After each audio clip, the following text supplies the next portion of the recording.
Chapter 8. Confusion. Earl and I were closer than ever. We did everything together. I was still working at the bank and living in New Rochelle with him, which I loved. We were in our own world. We still stayed up talking all night, enjoying each other's company. Earl would cook for me, or sometimes I would cook for him. It depended on who was up to it. We took turns. He and his pit bull Boomer would walk me to the bus stop when I went to work and met me when I got off. I loved Boomer. Boomer was like a human. Before Earl, I never had any pets. I never knew how loving and smart animals are. When I got off the bus, Boomer was just as happy to see me as Earl. It was so funny. I would get home, and most of the time, Earl had already cooked. He used to make some really good spaghetti. Life was just perfect. Earl stopped robbing people. Well, at least that's what he told me. Because I really didn't like him doing that. I told him, you can't keep going around doing wrong to people. Don't think it won't come back.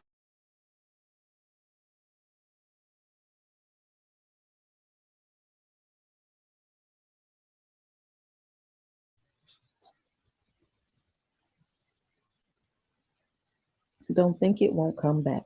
Besides that, I was scared he would go to jail. He got a construction job with his uncle making okay money. I was so great at budgeting money that Earl used to take what he needed out his check and give the rest to me. I made sure I took care of our cable bill, beeper bill, and got food. He let me keep my bank money to myself. He was always very considerate of me. He always put me first. We used to lie in bed at night and talk about how if we ever had kids, that we would be everything our parents weren't. He told me, I want to have all my children with one woman. I don't want a whole bunch of baby mamas. I know how that feels. Me and my brothers and sisters all have a different father. It's very frustrating that only one father is being a real father. My mother used to always try to throw me in with my sister's fathers, and I used to feel real stupid. I don't ever want a child of mine to experience that. So what he was saying made a lot of sense, and I could respect that he wanted to break that cycle.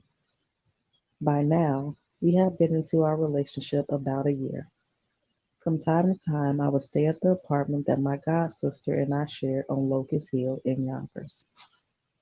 I hadn't seen Earl in a couple days, which was very different for us, but I didn't stress over it. I just kept on with my daily routine, which was going to work and going home. On the third day of not hearing from him, I got a call in the middle of the night. It was like 2 a.m. It was from Earl, and he was asking me to meet him on the other side of Yonkers. He told me to take a cab over there. So I'm thinking to myself, what in the hell does he have to tell me that he couldn't just come home and tell me? I thought for sure he was out with another woman, and he was calling me over there to tell me he's leaving. So I started to mentally prepare myself for it. As I pulled up, I noticed Earl sitting on the steps smoking a cigarette.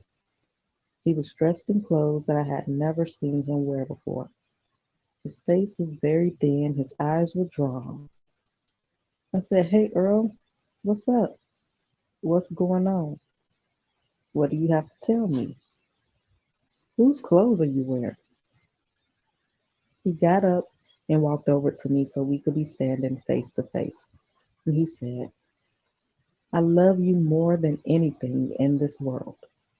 His face looked very pained, and I could feel the stress as he stood with his hood over his head. He went on to say, You deserve the world, and what I'm getting ready to tell you, you're not going to want to fuck with me anymore. I got this really sick feeling in my stomach, and I said, You leaving me for someone else? No. You in love with someone else? Sorry, y'all, about the trail. Let me pause it.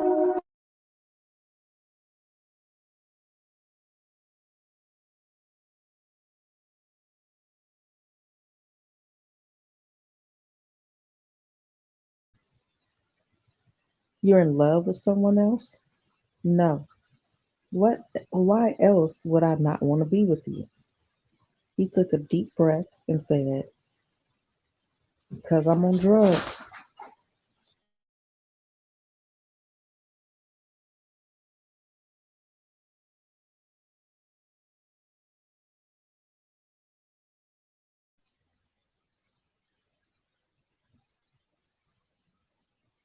You are such a beautiful person. You don't deserve to be with someone on drugs. And you deserve to know. I'm tired of hiding it from you. I actually started to feel a little bit better. I just knew it was another woman, but I had no idea it was drugs. This is why you think I'm going to leave you? I asked. Yes. Well, what kind of drugs? I'm on crack cocaine. At the time, I didn't know how addictive that drug was, but I did know that's the same drug my dad was using. I know it made him a little crazy, but Earl didn't show me any of those same symptoms. So I said, Earl, I would never leave you for drugs. That's not what people that are in love do. I'm your friend to the end. I want to help you. His eyes just lit up and he said, Really? I said, Yes. Let's get you home and washed up. And in the morning, we need to talk about everything that we can do to help you get off this drug. Put it on paper, all your do's and don'ts. I could tell Earl was so happy and in disbelief. Tears just ran down his face. He said, Besides my grandmother, I never felt this kind of unconditional love before. He hugged, and when I looked in his eyes, he looked just like a little boy. I said to myself, I'm going to do anything and everything to help my friend. That's what real friends do. It worked for a little while, but little did I know this was the opening up the door to a demon I knew nothing about.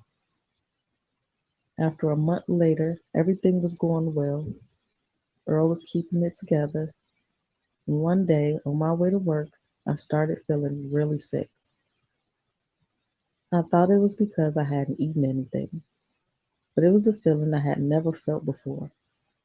Next thing you know, I blacked out and woke up on the floor. I went to the hospital and they checked me out. They told me I was okay. But when my blood test came back, it came back pregnant. My heart was beating so hard it almost thumped out of my chest. In shock, I said, Are you sure? They were very sure.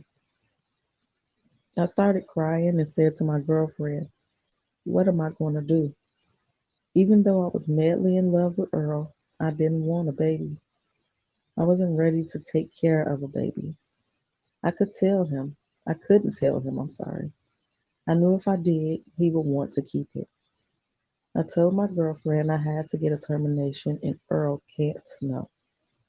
I was only 19 and I was not ready for a baby.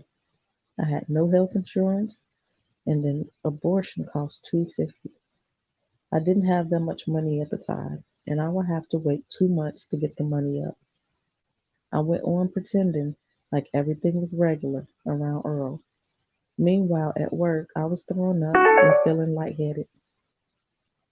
I finally saved the money up and made an appointment. The doctor told me I was so far along that I would have to get a 2-day procedure and it cost more money.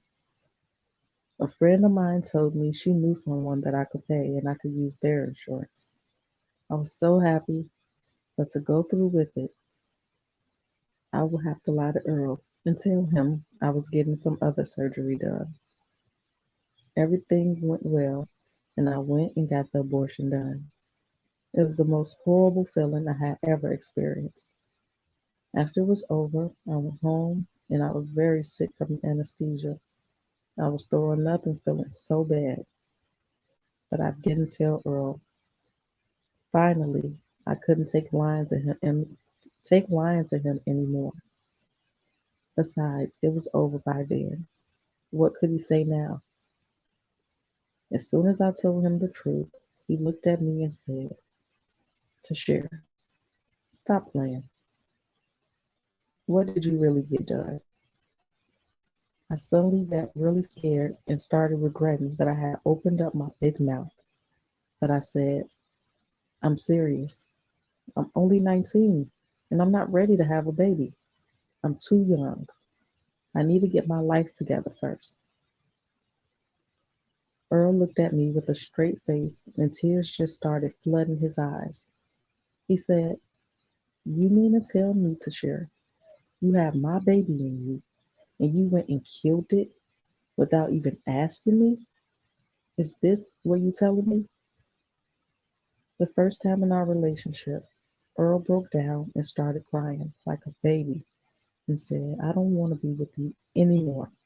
How could you make a decision like this without me? I thought you loved me." He stormed out the house, and right then and there, I wished I was dead.